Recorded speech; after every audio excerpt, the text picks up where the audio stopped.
Hello, welcome to Lemon Studios, where we talk anything and everything entertainment. I'm, of course, Lemon himself, Zeke Lemon, and this is my review for Mufasa, the Lion King. But before we get into that, let's get the house clean out of the way, shall we? I'm just leave a like, comment below, let me know your thoughts on Mufasa, and of course, hit that subscribe button as it helps me grow into my YouTube career. I would greatly appreciate it. Now, all that out of the way, let's get into the review, shall we? So, Mufasa is the prequel to the 2019 live-action remake of The Lion King, and it follows the story of Mufasa, right? And Rafiki gets Kiara together, Timon and Pumbaa also there, and he's telling the story of Mufasa and how he came with Scar and how they came up and how Mufasa became the Lion King.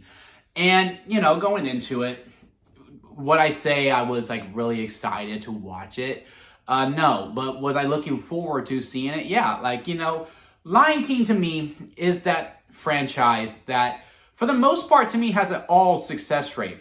The first one is in a league of its own, right? It is one of the greatest movies of all time. Not just animated. It is probably the greatest animated movie of all time. But, it's so good that is in that renaissance of that, we compare The Lion King to, The Godfather. That's just how good it is. Lion King 2, Simba's Pride is probably the best direct-to-video movie ever made. I really, really have a lot of fun with Simba's Pride. Lion King 1.5 is a lot of fun. I know a lot of people didn't like the 2019 live-action remake. I had fun with it for the most part. Yeah, sure, some of the stuff that they added just wasn't necessary to me personally, but I still had fun with it. And I was like, you know what? Yeah, it was cool seeing the beloved movie with real animals. I gave it a positive review, but I understand why a lot of people did not. And now we have this one. And the main takeaway that I have from it is that this movie is just really fine. There was a lot of mixed reviews when the movie came out, and I think it's all very warranted. If someone came out and said, I did not like the movie, I thought it was really bad, I don't disagree with them. If someone came in and said, I really liked the movie, I had a lot of fun with it, I also don't disagree with them. This is a movie where it's very much like, if you plan on going to see it at the theater, I'm not going to stop you. If you're someone that's like, you know what, I think I'm going to wait to see it on Disney Plus, I'm not going to stop you or encourage you to go to the theater. If you're someone who has no interest in this movie whatsoever, guess what? I'm not going to encourage you to watch this movie. That's just where it is. It's really in the middle. And when you come from a franchise like The Lion King, especially when one of them is The Lion King, us as an audience just have a tendency to set these expectations that are way too high. But for me, who was able to put it to the side, yeah, it's honestly kind of forgettable in a lot of ways. And a lot of stuff is that I just think they overthought it quite a bit. It just really seemed like, okay, well, we have the story of Scar and Mufasa, but, we want people to really relate to Scar a little bit because, it's always nice when we're able to humanize the villain and, you really understand where they're coming from. But with the story that they were telling, it was a very simple story that they really should have stuck to all the way because, this does tell the story of how Mufasa becomes king and how Scar starts to resent him, or Taka. In this movie, he is called Taka. And, you're seeing this dynamic in these two of an orphaned or, an outsider lion who's not wanted by the king. And then he's getting brought in, and, Taka's talking about how he always wanted a brother. And if they would have just stuck to that and they stuck on this relationship, and this is the follow-through of what, drives them apart pretty much, or, where, it becomes obvious, hey, Mufasa is the rightful person that should be leading this place. And then, Scar or Taka is, he just doesn't have that instinct to really lead. Then yeah, it would have been fine. But that's not what they do in this movie whatsoever. The reason why Taka / Scar turns heel and goes bad and, starts to resent Mufasa for the rest of his life up until, he takes it, that drives him, really comes from out of nowhere. It really does. I'm just like, whoa, where did this come from? Yeah, sure, they build it up a little bit throughout the film, but not enough for me to be like, yeah, that's warranted, to hate this person for the next 15 to 20 years of your life before, you take them out. Maybe it's not 15 to 20 years. Maybe it's about 5 more years. But the point of the matter is, he now hates this man for years and plots to kill him in the future. And the reason why they do it, to me, just wasn't worth it. And again, just comes from out of nowhere, regardless of the little bits of pieces that they do throughout. And, the whole spiel that he gives, it's just like, wait, you're also mad at him for that? Where did that come from? I don't understand whatsoever. And, that just really falls on it quite a bit. And the songs, a lot of people are saying the songs are forgettable. I think there's a misinterpretation of that. To me, the songs are fine. They have a good catchy tune. I was actually singing a couple of them on the way home. Do I have an urge to download the soundtrack? No, absolutely not.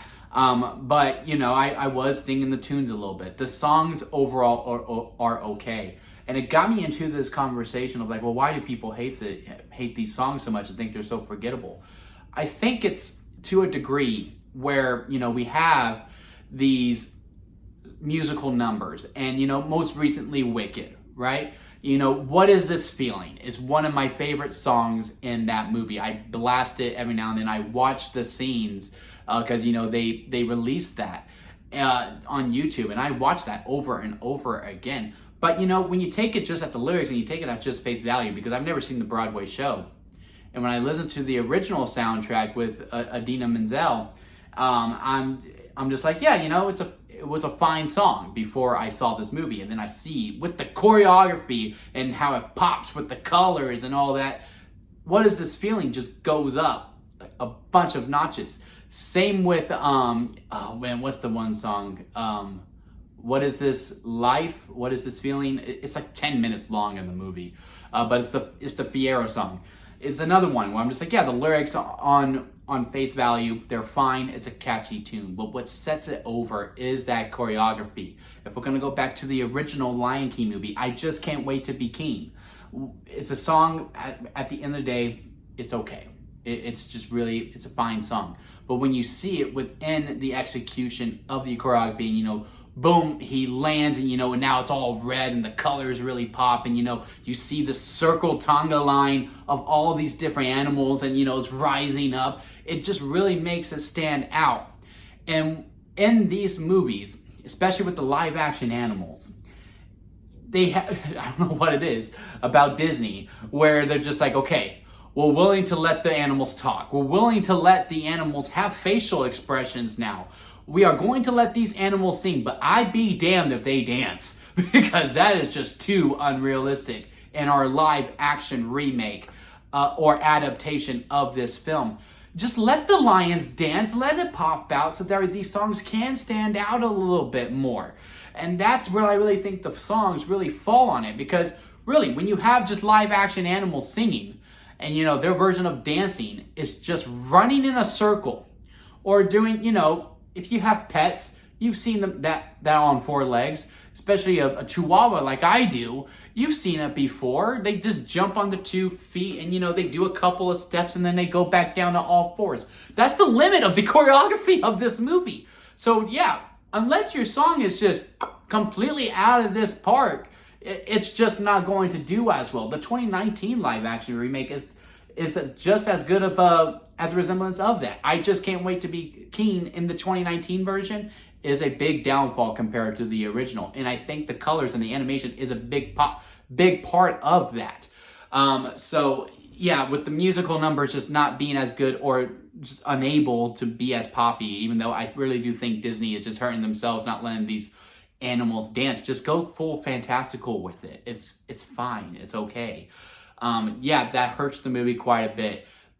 The overthinking Taka and Scar's dynamic, and why Taka goes bad and turns into Scar, and why Mufasa is becoming king. They could have kept it very, very simple. Really, really overthought it. And the other thing is that, with a prequel, I'm no longer one of those people who thinks prequels are bad and they should never be made.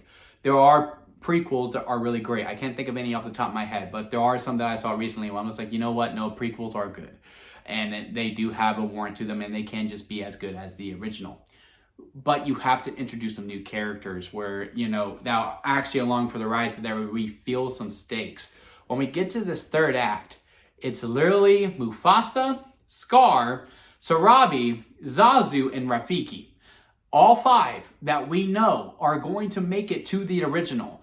And when these are our final battle, and these are our only 5 bodies in it that, you know, we've actually spent time with and get to know within this movie, not in just in the original, yeah, you know, you're kind of depleted. You're just kind of waiting for a spot, and you're just kind of going, okay, well, I know this has to happen in order for us to continue on. And oh, yep, there it is. Okay, and now we're moving on completely.